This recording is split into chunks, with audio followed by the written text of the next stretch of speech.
10,000 lang ang value ng buhay namin. Di ba nakakaiyak? Paano mo naman hindi nakatawin yung ganito kagandang sistema? Yes! Nangyari sa anak ko yun. Kayo ba? Gusto niyo ba yun? Gusto niyo ba ina-happy kayo habang buhay? Gusto niyo ba yung may discrimination lagi ang tingin sa inyo ng tao? Hindi pa titingnan ka, i-judge ka mula ulo hanggang pa dahil alam, wala kang pera. Gusto niyo mo ba yung habang buhay ganyang sitwasyon natin? Ito na yung opportunity, oh.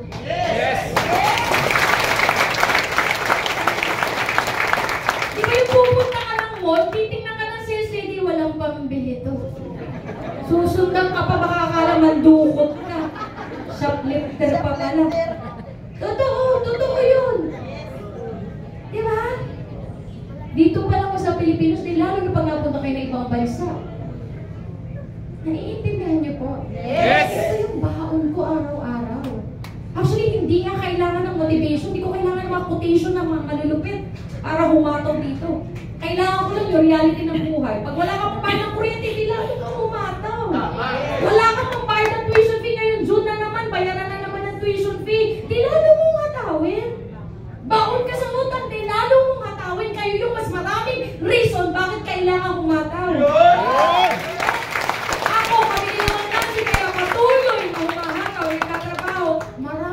Gustong mangyari sa buhay. Hindi na lang kasing sasaklap nung araw. Pero ibang level, nagle-level up din naman ang gusto ng tao. Gusto namin ni Ma'am Nancy around the world. Ako, di pa rin ako naka-around 195 countries. Naka 15 pa lang ako. Ang dami pa. Nakukuha. Tsaka ayoko na yung mga tingin na parang ginajudge ka dahil wala kang kwarta. Gusto niyo ba ma-experience? Gusto niyo ba hintayin pang sumadsad yung buhay niyo bago niyo hatawin yung vitamins? Yung iba kasi ganun eh. Inihintay pang sumadsad yung buhay. Yung tipong nawala ng trabaho si asawa, tsaka lang makikita ang value ng Vita. Yung tipong nagsara na yung tindahan, tsaka lang makikita yung Vita. Yung tipong pinalayas na ng landlord nila, tsaka pa lang makikita yung Vita. Yung tipong baon na sa utang, tsaka pa lang makikita si Vita. Yung tipong wala na pang bayad sa ospital, tsaka pa lang makikita. Huwag niyo lang hintayin yung ganun. Hanggat may resources ka, hanggat may pangkalaw ka, may pangkain ka, lalo yung dapat hatawin si Vita. Huwag na kayo mag-impay ng reason kung kailan nyo hahatawin. Pang naloob. Pasensya na po ba? Napapaano ko. Oo, nadadala. Nasa birthday ako ng anak ko eh.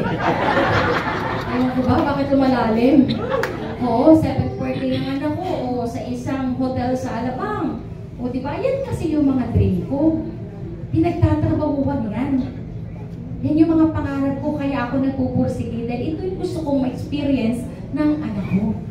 Ay, tapos yung nanay ko, o diba? Dati, problema ng nanay ko, iiyak. Walang pambili ng bigas. Walang pangbigay sa akin ng allowance. O ngayon, ayan. Dilig-dilig na lang ng halaman. Wow! Diba?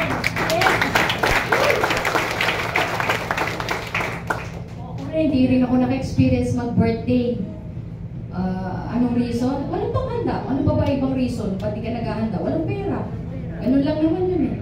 Diba? O sabi ko gusto ko makatikim ng ano, yung parang dibu-dibu ba? Sino yung nagdibu dito? Yung naka-gown talaga? Sino mo dito yung nagdibu nung 18 years old siya? Ay, nagdibu ka, te? May nagtaas din sa akin Wednesday sa Toko sa BBF. Manaman ako ng sapakin. Sabi niya, ako po, nagdibu ako. Mayaman kayo. Hindi po, mahal lang ako ng nanay ko. So ako, hindi ako mahal ng nanay ko? Grabe yung sagot talaga. Hindi, super mahal lang po talaga ako ng nanay ko. Wala po kaming kaya. So ano nga tawag sa amin, hindi nagdibu, hindi mahal. Kaya tinatanong ko, sino nagdibu dito? Kasi yung mga hindi rin kayo mahal ang mga magulang ko. Pareho tayo. Si ate lang ang nanay na nagmamahal. Grabe mo. Nagdibu ka, te? Hindi ka rin mahal ng nanay mo. Nagdibu ka? Hindi ka mahal ng nanay mo. Tandaan mo yan. Ako rin, hindi rin ako mahal ng nanay ko. Si ate lang yung nagmamahal ng nanay. Hindi, ang totoo noon, mahirap talaga eh. Hindi kaya eh. Diba? Kung kaya, bakit naman ipagdadamot? Diba? Sa probinsya, ay, ba't kayo nagtingin sa ulo hanggang pa ako? Parang hinuparan ako ni Tata.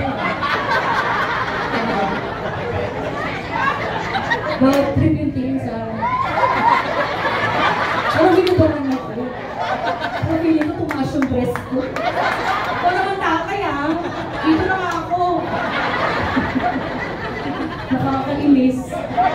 Nagdadrama ako bilang may namamanyak sa akin.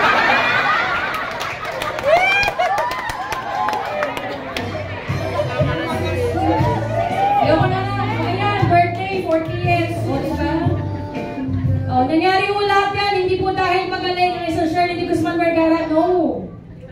Kaya kung iniisip nyo, kaya may kumikita ng malaki dahil magagaling, hindi po, nagkakamali po kayo, magbago na po kayo ng mindset.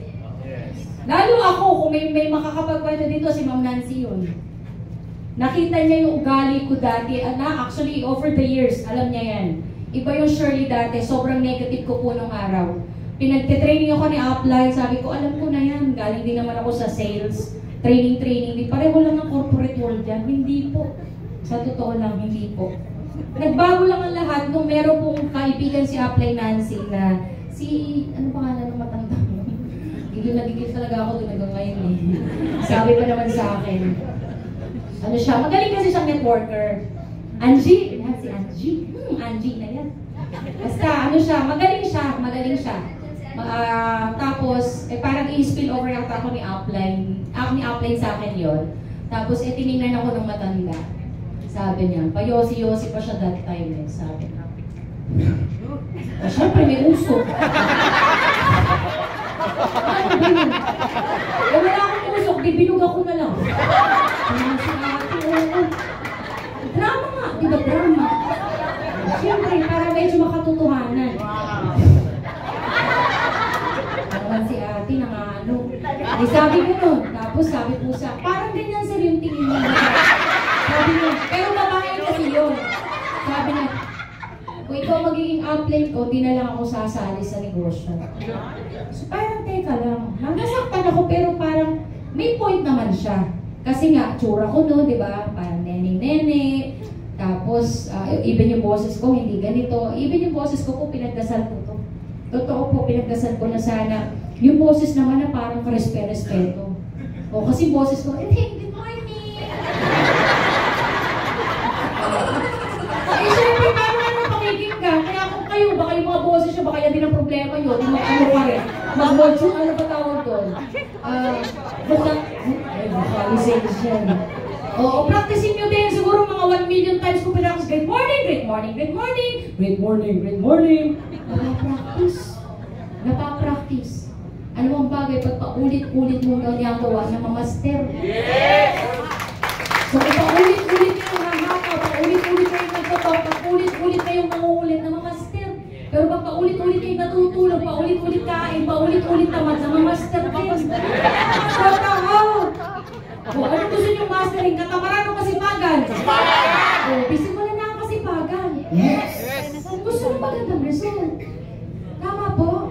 So, balikan ko lang yung matanda, nagigigil ako eh.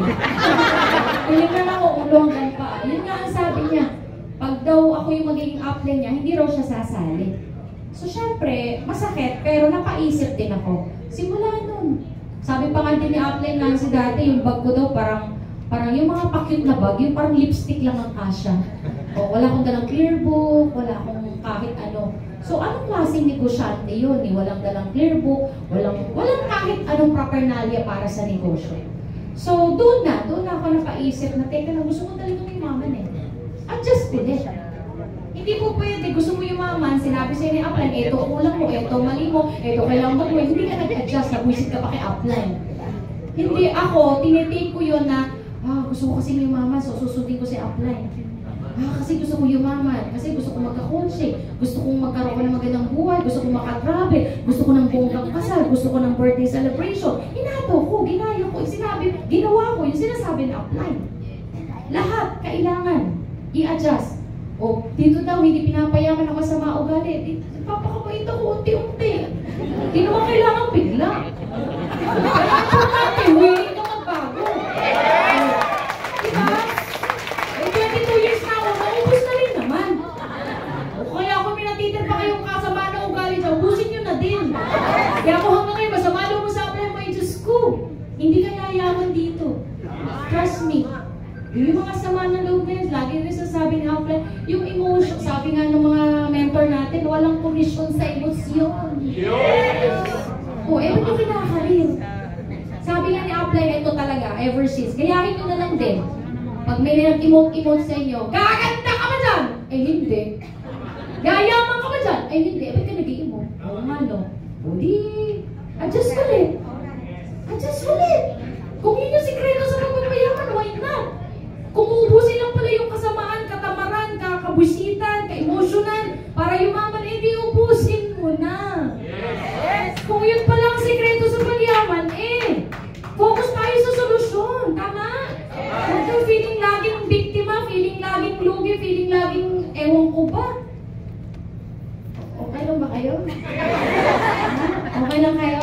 Yes! Tuloy ko ba? Yes! Sige po. So, ayun na nga. So, hindi po magaling ang isang Shirley dati. Kaya lang, syempre, tumatagal ka, dapat nag-grow din naman. Oo. Kaya lang, the more kasi na binabawasan ko yung mga katamaran, yung issue sa katawan, binabawasan ko yung kaartehan sa katawan, palaki ng palaki yung cheque. Totoo. Palaki ng palaki eh. Kayo, kung sasabihin sa'yo, tanggalin mo yung katamaran mo, tanggalin mo yung pagiging imutera mo, tanggalin mo itong ganito mo, ganyan mo, lalaki ng lalaki cheque, gagawin mo hindi. Mismo. Tama.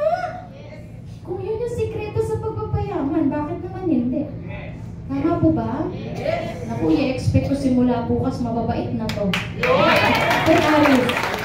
Simula bukas, mababait na to. Tama ba? Ay, hindi magbabago ng kabaitan, palagi walang pangarap sa buhay yan. Oo. Ayun, syempre, forever grateful tayo sa owner ng ating company. Kasi kung wala ang First Vital Plus, gusto ko, hindi ko ma-imagine anong buhay meron ang isang Charlita. Grabe. Ewan ko, siguro kayo may mga bumubuhay sa inyo or may mga pensyonado dito, pero ako wala talaga.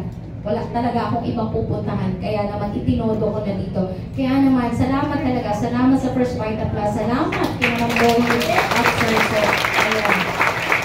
So, my First Vital Plus allows me to have a life I love. Sobra. Lahat ng pinangarap ko at pinapangarap ko pa, binigay at ibinibigay po ng First Vital Plus. As in lahat.